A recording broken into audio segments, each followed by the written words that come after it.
everyone, my name is Marshall McClinton and I will be giving you a speech on elderly abuse. Working in the healthcare field, there are a lot of things that shouldn't go unnoticed, but they do. Healthcare has the phrase skeleton in the closet per se, that no one really wants to talk about or even imagine. Even though we couldn't fathom the fact of elderly abuse and neglect, it happens. There is no specific location of elderly abuse, and most of it happens at the hand of a professional worker or a family member. Elderly abuse can be described as neglect, physical, psychological, financial, or sexual, according to Oxford Journal, 2008. There is no justifiable reason for elder abuse, but here are a few that researchers have stated that contributes to elder abuse.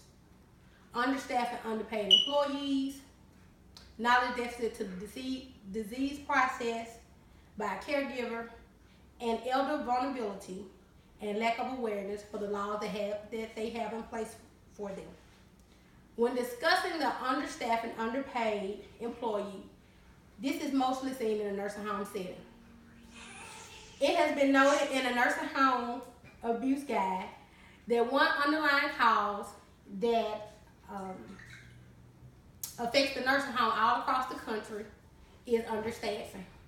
And when nursing facilities do not have enough staff for adequate care of the patient, neglect and mistake tends to happen.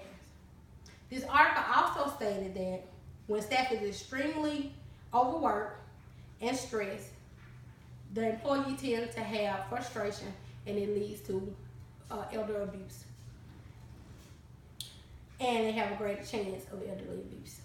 Now, if understaffing is one of the underlying causes for the nursing care facilities, according to the Nursing Home Abuse Guide, and according to the CDC, which is the Center for Disease Center, there are 15,700 nursing homes in the United States from data collected in 2013, with a number of 1.7 million licensed beds and 1.4 million residents.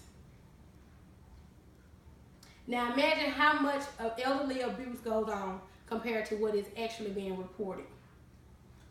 Some disease processes that is prevalent in contributing to elderly abuse is dementia and Alzheimer's, according to Cooper, 2008. These are two diseases that are also hard to distinguish between abuse and the signs and symptoms of that disease process.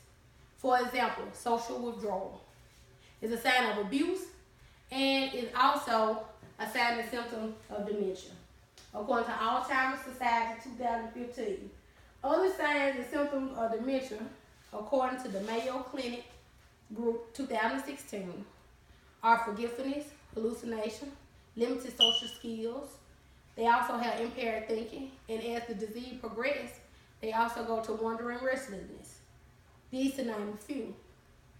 There are signs and symptoms that can make a caregiver become frustrated, and if the caregiver is not properly trained to care for these patients and or don't know the progress of these diseases and what it does to the body system, this can also lead to abuse.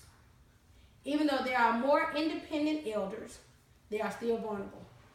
Some feel a sense of loneliness, hopelessness, a sense of depression, and decreased mobility. Because of so much elderly abuse, there are state and federal laws in place. Elder Justice Act 2009 that was enacted in March 2010 as part of the Patient Protection Affordable Care Act. The Older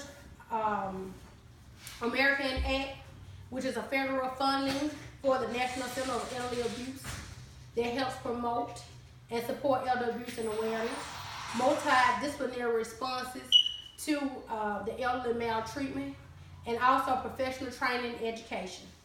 Long-term care ombudsman program. It is the program that advocates for the rights, safety, and other interests for a long-term care facility resident. In conclusion, as we see, there is no certain person to inflict abuse on and the elder population, and there are also no certain place to receive abuse and neglect as an elder. Most abuse that has taken place on repeat occurrences are from people that the elders know. Everyone should take initiative and be watchful when observing the elderly, and it should be reported promptly. Even if you don't know about how reporting it, there are hotline numbers that can help with assistance. You could save a life. The elderly is a loved one to someone also. And years before they became of age, they were young just as you and I. Sometimes you just have to sit back and think, what if it was me? Would I want someone to speak up on my behalf? And here is a presentation aid that I have.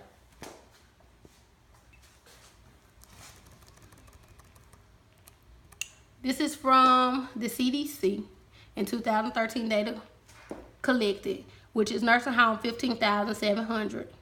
And they are broken up into West, South, Midwest, and Northeast.